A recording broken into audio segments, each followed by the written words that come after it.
Amma pada kesempatan ini disesuaikan dengan keadaan yang akan kita hadapi.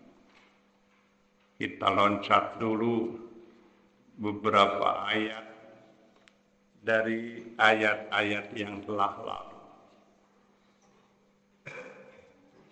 A'udzubillahi minasyaitonirrajim.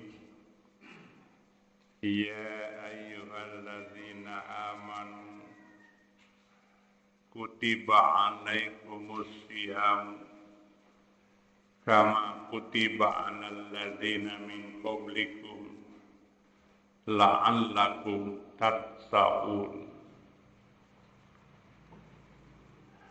Wahai orang-orang yang beriman,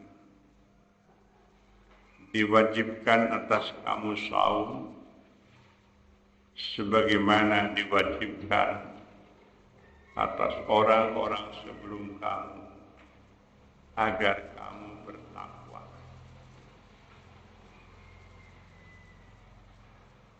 Seperti yang telah kita maklumi, ungkapan alladzina amanu itu mengandung dua sisi makna. Yang pertama, alladzina amanu dalam arti laqab, nama atau sebutan atau panggilan bagi umat Nabi yang terakhir. Yang kedua, alladzina amanu dalam arti sifat.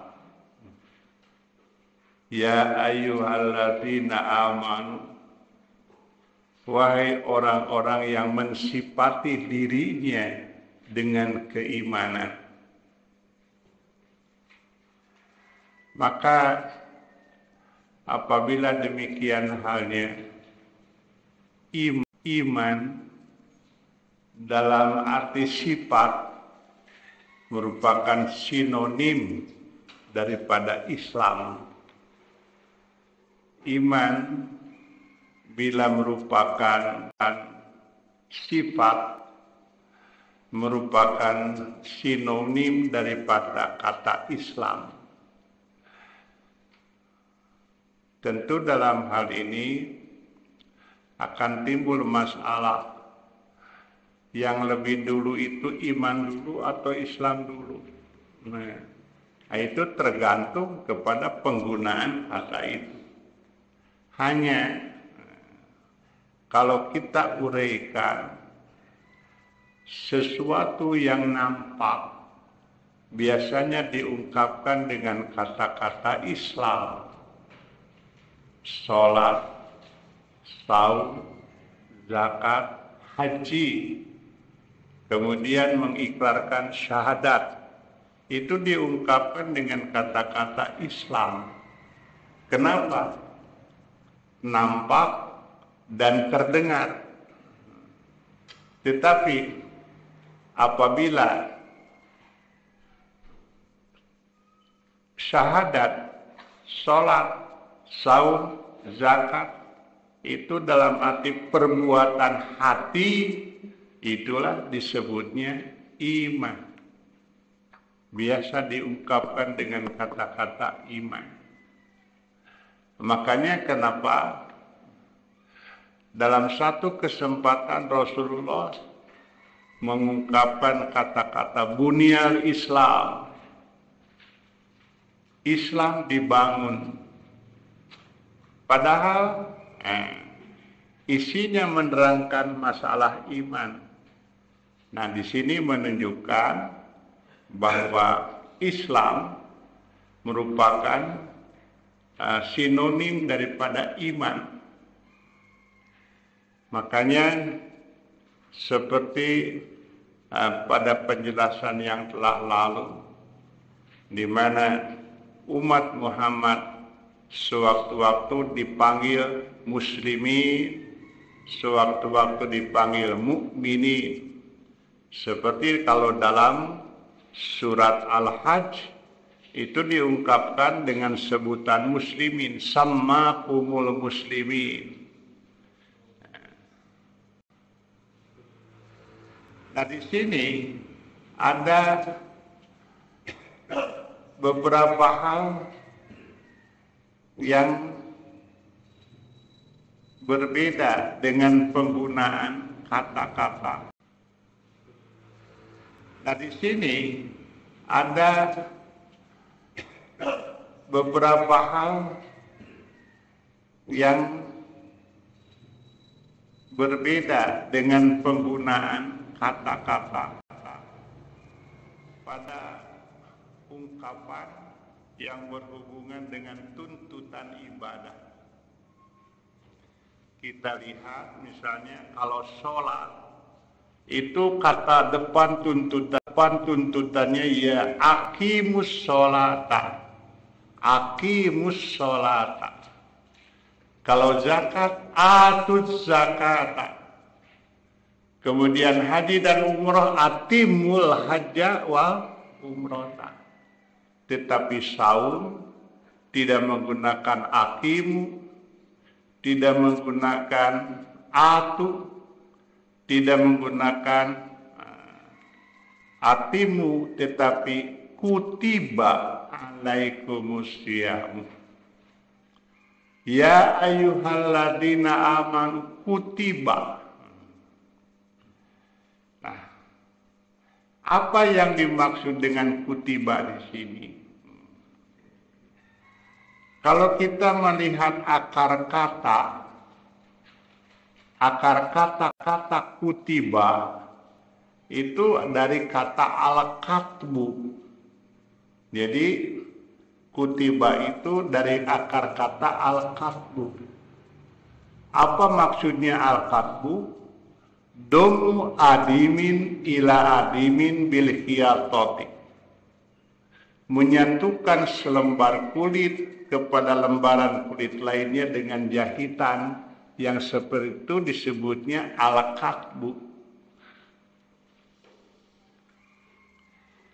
Juga apabila huruf disambungkan dengan huruf yang lainnya sehingga mempunyai arti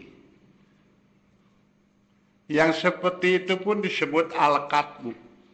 Makanya kenapa menulis dalam bahasa Arab disebutnya al-katbu, al-kitabu.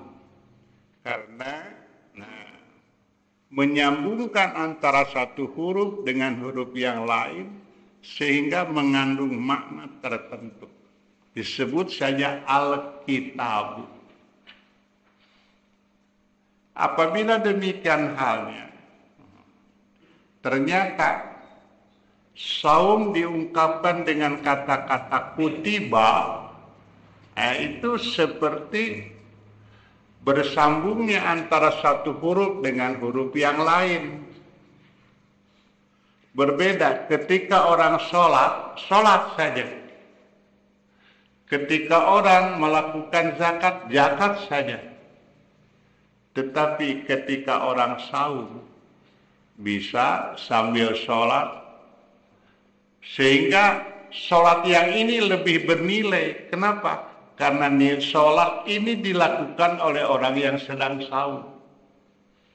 Nah, di sini menunjukkan bahwa kenapa ketika sholat dilakukan pada saat saum, nilainya akan bertambah. Yang sunat saja dihargai seperti yang wajib. Kenapa? Karena sholat sunat ini dilakukan oleh orang yang sedang saum. Tidur saja dapat penghargaan. Kenapa? Karena tidurnya ini tidur orang yang sedang saum. Jadi kesemuanya itu terkait. Domu seperti bersambungnya, menyambungnya antara kulit dengan kulit yang lain, antara satu huruf dengan huruf yang lain. Nah, itu barangkali asal kata al-katbu, asal kata al-kitabu, asal kata kutiba. Yang kedua, apa yang dimaksud dengan saum? Menurut bahasa. Dan tentu nanti kita bergeser dari segi bahasa kepada segi syarak. As-saumu lughatan, saum menurut bahasa artinya al-imsaku. Nah, ini kurang alif sinnya. Harusnya pakai alif imsaku. Al-imsaku anisyai. Saum menurut bahasa ialah menahan diri dari sesuatu. Jadi ketika seseorang biasanya melakukan pekerjaan, kemudian pekerjaan itu dihentikan, orang ini dikatakan saum. Saum dari pekerjaan itu. Biasanya makan, biasanya minum, nah ditinggalkan makan dan minum itu. Maka orang ini dikatakan saum dari makan dan minum. Makanya ketika ada orang yang dinyatakan bahwa saya nadar untuk saum. Ketika ditanya saum yang mana? Dia menjawab saya nadar dari bicara. Artinya selama beberapa saat dia tidak akan bicara. Maka yang seperti itu pun menurut bahasa dikatakan as-saumu. Tetapi kalau menurut syara, wasyara'an, dan menurut syara ialah al-imsaku, menahan diri, anil muktiroti, dari perkara-perkara yang membatalkan. Ma'aktirodin niati, dengan disertai niat, bihi dengannya min tulu'il fajri, sejak terbit fajar, ila ghurubi syamsi, sampai maghrib. Nah inilah yang dimaksud saum menurut syarak. Artinya meninggalkan yang muktirat, yang membatalkan. Mana yang membatalkan saum itu? Sebetulnya sudah dijelaskan di dalam ayat Al-Quran nanti setelah beberapa ayat setelah ini, di mana Allah menyatakan pertama makan, yang kedua minum, yang ketiga hubungan badan suami istri. Selain daripada itu tidak membatalkan saum, tapi ada yang merusak nilai saum. Nah di sini perlu dibedakan membatalkan saum dan merusak nilai-nilai saum. Kemudian yang perlu kita garis bawahi di sini, bahwa yang dimaksud dengan menahan dari perkara yang membatalkan, dengan disertai niat yang menyertainya. Niat ini menyertai saum sejak terbit fajar sampai terbenam matahari. Inilah yang dimaksud dengan niat.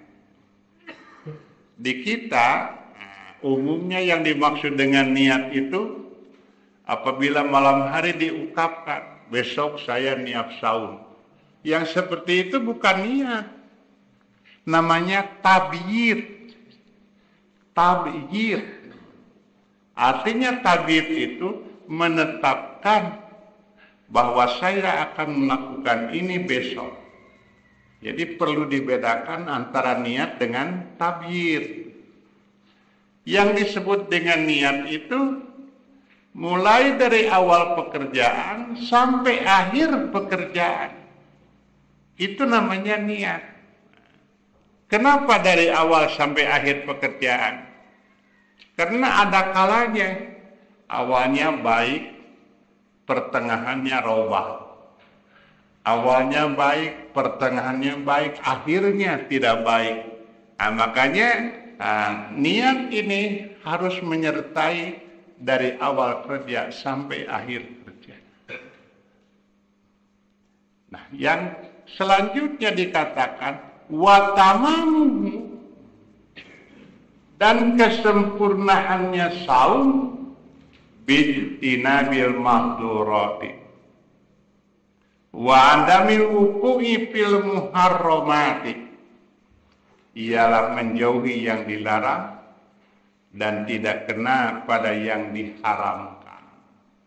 Nah, ada yang diharamkan oleh agama, dia kerjakan, tidak membatalkan saum, tetapi akan merusak nilai saum.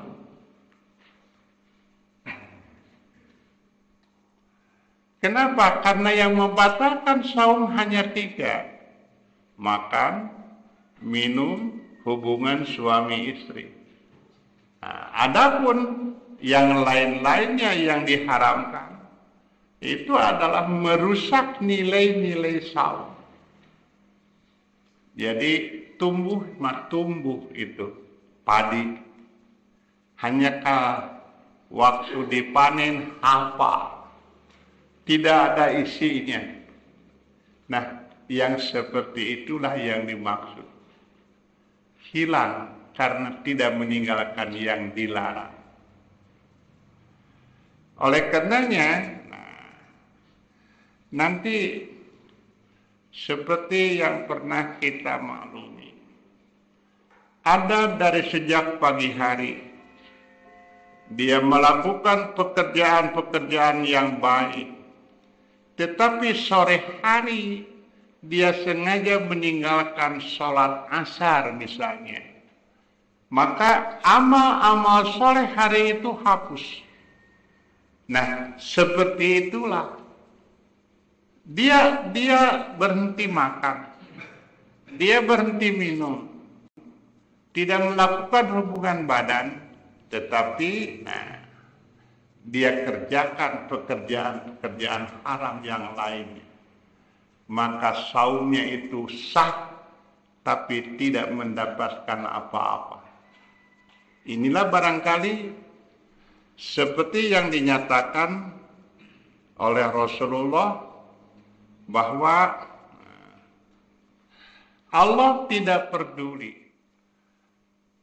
dalam arti kepada mereka yang yada atau amahu wa syarobahu, hanya sekedar meninggalkan makan dan minum. Allah tidak akan peduli kepada pekerjaan yang seperti itu. Kenapa? Bukankah pada akhir ayat dinyatakan la'allakum tattaqun.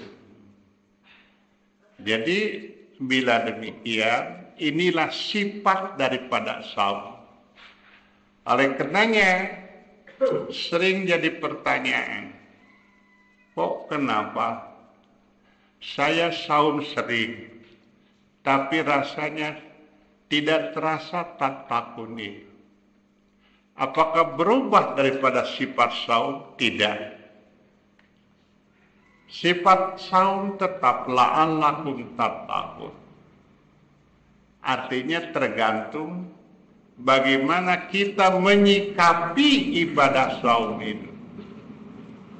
Seperti sholat, tanha anil fahsya wal munkar. Sholat itu mencegah dari perbuatan fahsya dan munkar. Tapi pada kenyataannya masih banyak orang yang sholat, tapi dia tidak bisa meninggalkan perbuatan fahsya dan munkar.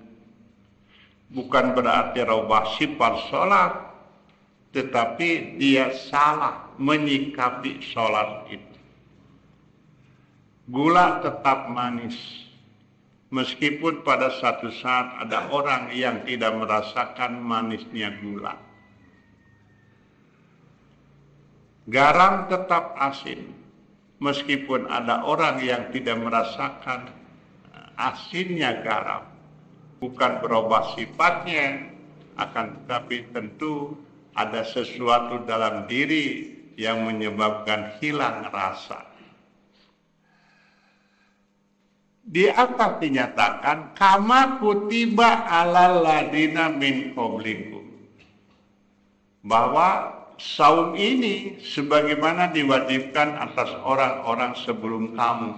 Maksudnya umat-umat Nabi terdahulu, umat Musa, umat Isa, dan umat-umat lain.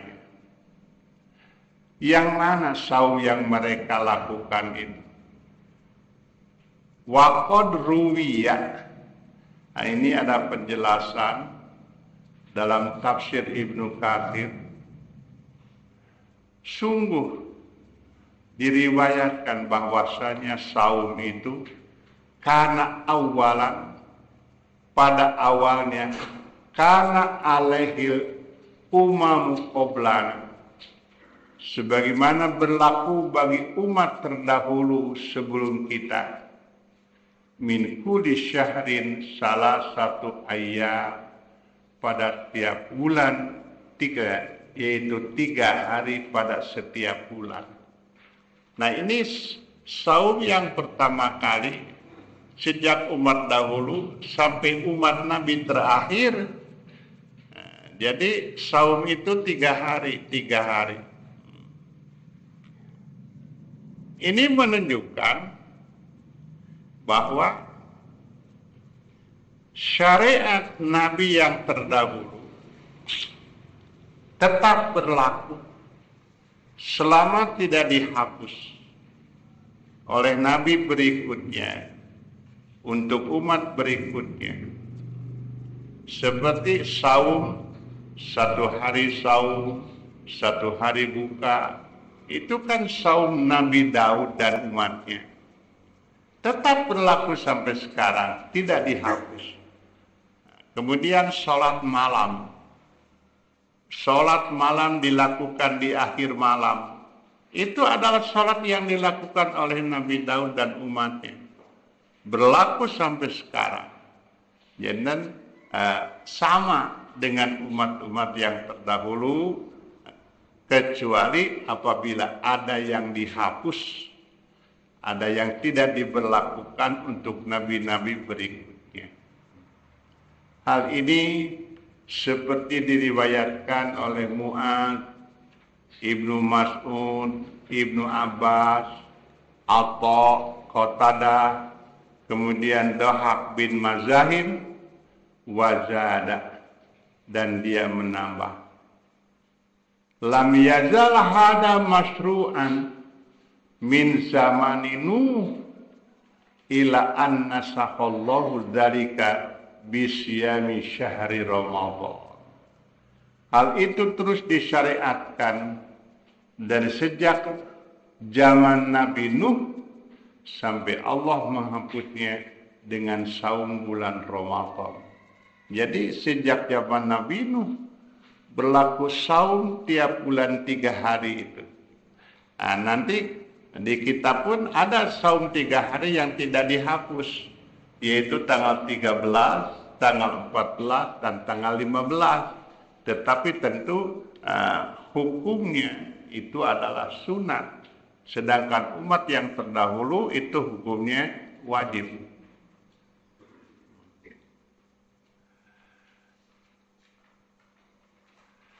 Bagaimana saum yang dilakukan oleh orang-orang dahulu sebelum ada syariat Nabi yang terakhir? Ini pernah berlaku pada awal-awal Islam. Artinya pada awal-awal umat Muhammad. Qala Abu Ja'far Ar-Razi. Abu Ja'far Ar-Razi berkata, An Ibni Umar, dari Ibnu Umar, qala berkata, unzilat, diturunkan ayat, kutiba alaikumusiyam, dan seterusnya. Artinya kutiba alaihim, diwajibkan atas mereka, idza sholat ahaduhumul atamata, wa nama. Apabila seorang di antara mereka sholat isya. Nah, di sini ada istilah sholat atama. Sholat atama itu adalah istilah orang-orang Arab gunung. Mereka biasa memberikan nama yang sesuai dengan keadaan. Mereka menamai sholat maghrib itu sholat isya. Sedangkan sholat isya sendiri mereka namai atama. Kenapa? Sholat maghrib oleh mereka disebutnya sholat isya. Karena sholat ini bertepatan dengan makan malam. Sedangkan makan malam disebutnya al-asya. Tapi sholat isya sendiri, mereka menyebutnya al-atama. Kenapa? Karena atama adalah waktu yang bertepatan memasukkan hewan ternak ke dalam kandang. Itu waktu itu disebutnya waktul atama. Makanya mereka sebut saja bahwa sholat ini sholat atama. Jadi pada awal-awal Islam, apabila ada orang yang sudah sholat isya, kemudian dia tidur, haruma alaihi ta'amu wasyarabu wan nisa'u ila mislih. Maka bagi dia sudah haram makan, minum, hubungan badan sampai malam berikutnya. Jadi ini bila terjadi yang seperti itu, terjadi tertidur atau sengaja tidur, maka ketika dia bangun, meskipun masih malam, haram. Itu pada awal-awal Islam. Kemudian nanti turun ayat yang menjelaskan sempurnakanlah saum sampai malam. Dan ini menunjukkan bahwa saum itu hanya siang hari. Kemudian nanti bisa kita perhatikan pada ayat-ayat berikutnya. Nah, kenapa dikatakan la'allakum tattaqun? Di sini dikatakan bahwa sesungguhnya Allah mewajibkan saum atas kamu, agar dengan saum itu mempersiapkan kamu demi ketakwaan kepada Allah dengan meninggalkan syahwat yang mubah dan mudah. Nah, ini bila kita mendengar kata-kata syahwat, itu biasanya dalam bahasa kita hanya yang berhubungan dengan masalah biologis. Padahal pengertian syahwat itu sangat luas.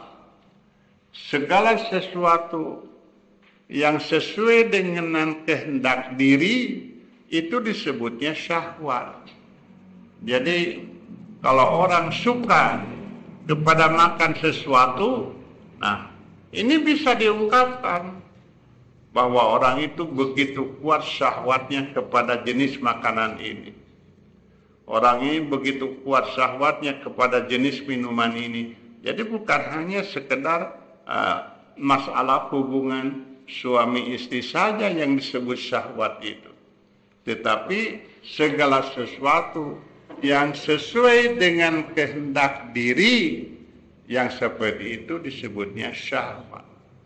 Tetapi di sini dikatakan syahwatil mubahah, syahwat-syahwat yang mubah hukumnya dan al-mudah. Nah, di sini dikatakan, kenapa dikatakan mubah? Meninggalkan syahwat yang mubah menunjukkan ada syahwat yang tidak mubah, artinya syahwat yang haram. Bila demikian halnya, makan, minum, hubungan suami istri itu termasuk asyahwatil mubahah. Nah, itu termasuk perkara-perkara yang mubah. Artinya nanti pada satu saat ada orang yang saum, dia menahan diri dari perkara-perkara yang mubah, menahan diri dari makan, menahan diri dari minum, menahan diri dari hubungan badan. Tapi kok kenapa dia berbuka dengan yang haram? Nah, ini barangkali yang dimaksud dengan tamamu, kesempurnaan saum itu adalah dengan bijtinabil maqdurat, menjauhi perkara yang dilarang. Jadi jangan sampai kita termasuk kepada ungkapan dia saum dari yang halal tapi dia berbuka dengan yang haram. Nah, yang seperti itu biasanya orang sering ungkapkan, inilah hari kemenangan, inilah menuju hari kemenangan. Tapi kenyataannya menurut ungkapan Al-Quran justru itulah hari kekalahan. Selama bulan Ramadan dia meninggalkan yang haram, tapi ketika dia berbuka dengan yang haram. Nah, insya Allah nanti kita sambung lagi masih ungkapan yang berhubungan dengan masalah saum. Nah, insya Allah. Dan mudah-mudahan kita diberikan kekuatan agar saum yang saat ini yang akan kita lakukan nilainya lebih baik daripada saum-saum yang telah lalu. Aqulu qouli hadza wa astaghfirullah li wa lakum. Wassalamualaikum warahmatullahi wabarakatuh.